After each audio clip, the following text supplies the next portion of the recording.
ada kisah tentang mi'rajnya Sayyiduna Al-Faqih Muqaddam ke langit atau bahkan sampai ke Sidratul Muntaha. Itu satu malam sampai 70 kali. Nah, ini sekarang sedang dieksploitasi kisahnya itu. Biasa sama si geng pembegal nasab.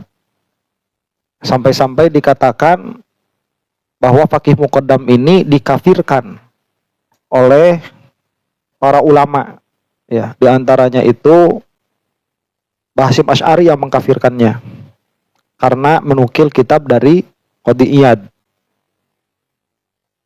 Hasyim Asy'ari yang mengkafirkannya karena menukil kitab dari Qadhi Iyad. Itu menurut saya sesuai dengan penelitian dalam ilmu sejarah, ilmu nasab, dia yang hidup tahun 653 itu tidak terkonfirmasi keberadaannya. Bagaimana seseorang yang tidak terkonfirmasi keberadaannya bisa kita sebut kafir? Walaupun kisah itu ada, kisah itu muncul pertama kali tahun 895, di mana di dalam kitab Al-Burqa Al-Mushitah, Ali As-Sakran pertama kali membuat drama tentang adanya surat menyurat antara Faqih Muqaddam dengan Syekh Sa'ad Al-Dhifari. Syekh Sa'ad Al-Dhifari ini adalah sosok historis. Sosoknya ada seorang ulama di Dhifar, ulama besar, di syariah wal haqiqah. Nah, ini Ali As-Sakran berusaha agar leluhurnya dia yang satu masa itu hidupnya itu dicangkokkan sejarahnya agar nampak menyejarah. Padahal sama sekali tidak ada di dalam data-data eksternal tentang kisah surat menyurat itu. Ali As-Sakran itu katanya mendapatkan berita itu dari kitab karya Batohan. Namanya kitab Tuhfatul Murid ya.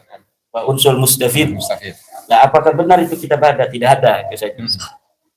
Jadi kitab itu tidak akan pernah ditemukan. Jadi mengutip, menyebut nama kitab yang dikarang oleh sosok historis ulama besar juga, Bapak, yang merupakan murid daripada Sa'ad Al-Dhifari, yang katanya di dalam kitab itu ada surat menyurat antara Faqih Muqaddam dan Sa'ad Al-Dhifari. Sebenarnya di dalam kitab Al-Burqa itu sangat sederhana. Jadi hanya ada surat menyurat, itu kisahnya pun hanya kisah sepintas. Tapi kemudian pada masa generasi berikutnya, di dalam kitab-kitab Al-Masrahur Rawi, ini lebih dramatis sekali. Jadi kisah sepenggal yang sangat sederhana, yang dibikin oleh Ali As-Sakran tentang surat menyurat antara Faqih Muqaddam dan Sa'ad Al-Dhifari, kemudian dikembangkan oleh Ba'lawi berikutnya di abad ke-11. Sehingga sepertinya bahwa surat menyurat itu faktual. Seakan-akan ada sebuah dialektika sufistis antara Sa'ad Al-Dhifari yang seorang ulama historis dengan Faqih Muqaddam yang ahistoris. Untuk apa? Sebenarnya tujuannya itu adalah untuk agar Faqih Muqaddam ini kesejarahannya seakan-akan tertulis, padahal tidak ada. Maka di dalam ilmu komunikasi ini biasa disebut dengan cara berbohong 3 langkah, agar bohong yang sebenarnya tidak terdeteksi, kemudian orang-orang terjebak kepada perdebatan bohong yang ketiga dan kedua. Jadi kisah Faqih Muqaddam yang ahistoris tidak ada, kemudian dibikin sebuah narasi. Waalaikumsalam. Lagi itu. Mana nih ini? Kopi udah ada Bang. Ya, lanjut. Lanjut. Ya, kita lanjutkan. Jadi cara berbohong 3 langkah. Itu pertama berbohong bahwa Faqih Muqaddam itu ada, padahal dia tidak ada. Yang kedua, surat menyurat itu seakan-akan ada, padahal tidak ada. Kemudian bohong ketiga adalah mengenai mi'rajnya ini. Seakan-akan disinilah mahalun naza' perdebatannya. Ya, alhamdulillah.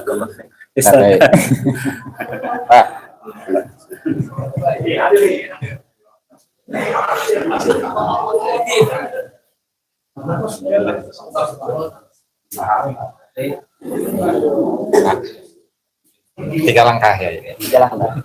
Kemudian manusia sekarang ini terjebak dengan bohong yang ketiga, tentang perdebatan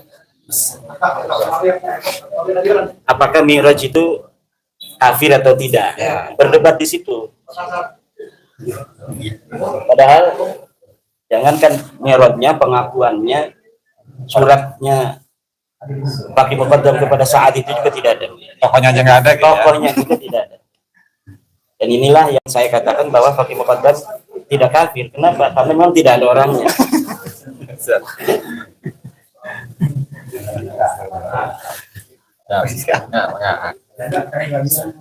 Lalu yang dikatakan bahwa pendiri dari Thariqah Alawiyah itu Al-Fakih Muqaddam gimana ya? Nah, itu saya sudah bahas bahwa Thariqah Alawiyah ini tidak definitif sebagai sebuah thariqah. Jadi tidak memenuhi syarat untuk bisa dikatakan thariqah. Pendirinya tidak jelas, auratnya tidak jelas, mursyidnya sekarang pun tidak jelas. Siapa orang yang sekarang berani mengaku mursyid dari Thariqah Alawiyah? Kalau ada orang yang berani mengaku, maka dia harus berani mengatakan dari siapa dia mendapatkan talqin dan bayatnya.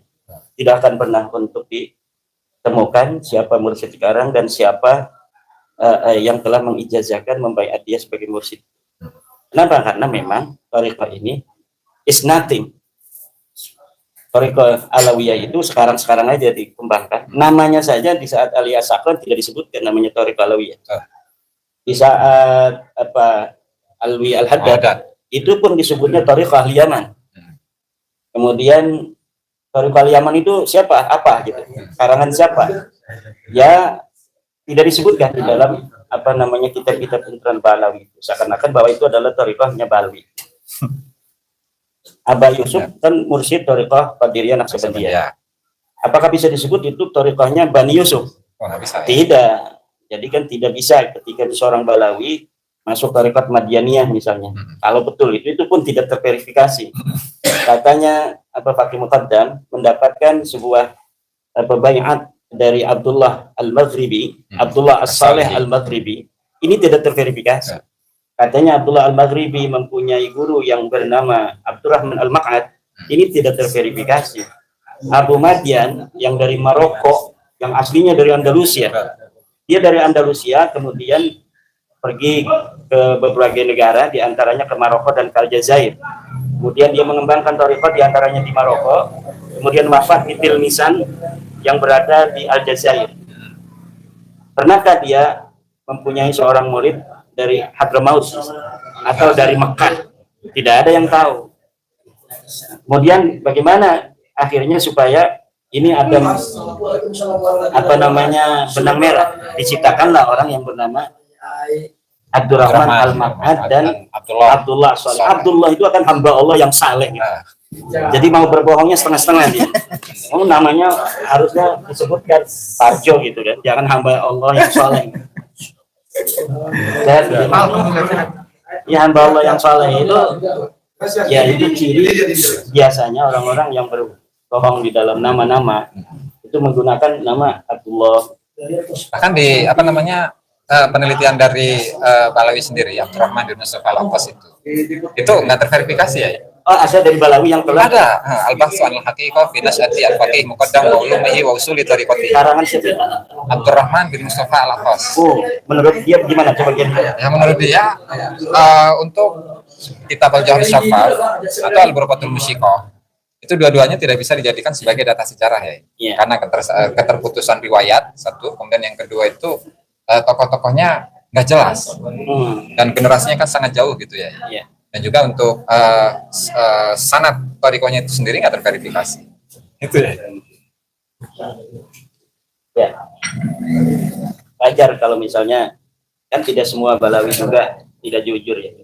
Ada tuh kan seperti Ubaidillah ya pengarang Al-Istizadah.